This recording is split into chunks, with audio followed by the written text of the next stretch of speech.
Frédéric, bienvenue à la MRC en 3 questions. Aujourd'hui, on parle des TNO, des territoires non organisés. Premièrement, Frédéric, c'est quoi un TNO? Oui. Un TNO, c'est un territoire qui ne fait pas partie d'une municipalité. Ce sont généralement des vastes espaces qui sont très peu occupés et sur lesquels on va retrouver des usages généralement de la foresterie, un petit peu de villégiature.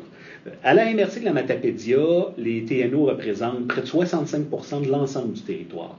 Ils sont aussi généralement constitués de terres publiques, ce qu'on appelle les terres du domaine de l'État ou plus communément les terres de la couronne. Puis les principaux TNO sur notre territoire, c'est lesquels? Bon, il y a 7 TNO. Là-dessus, les 3 principaux, c'est le lac Cazaux, le TNO du lac Matapédia, sur lequel on trouve la seigneurie, ainsi que Routierville. Frédéric, pourquoi on veut mettre en place une infolettre spécifique aux TNO? Bien, comme j'ai mentionné tout à l'heure, les TNO, c'est des très vastes espaces isolés. Donc, c'est difficile de rejoindre les gens qui sont là. Puis généralement, encore une fois, la quasi-totalité sont des villégiateurs. Techniquement, il faut mettre les avis sur le babillard du bâtiment administratif de la MRC ou le publier dans les journaux, mais on sait très bien que c'est pas facile de rejoindre les gens comme ça. Donc, on s'était dit, on passe par les réseaux sociaux, mais la méthode la plus efficace et la plus directe, c'est d'envoyer les avis aux citoyens par courriel. Donc, comme ça, tout le monde a l'information. Plus précisément, la nouvelle infolette TNO, comment ça va fonctionner? Oui. Bien, à la base, les gens vont recevoir une lettre par courrier postal qui va les inviter à s'abonner.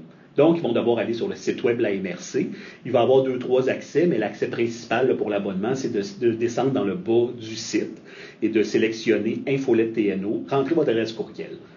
Et pour la suite des choses, quand la MRC va avoir à envoyer un avis public, par exemple, en ce qui me concerne, ça va être beaucoup les avis publics reliés à l'urbanisme, donc les modifications, règlements, zonage, construction, lotissement, ou les demandes de PIA ou les demandes de dérogation mineure, les gens vont le recevoir directement par courriel.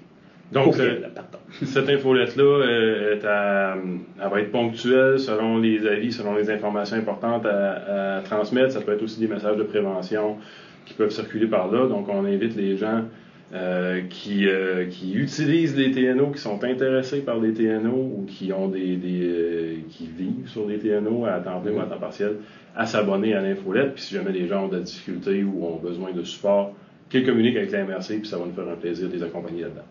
Bon, je pourrais pas mieux dire. Merci Frédéric. Merci Pascal.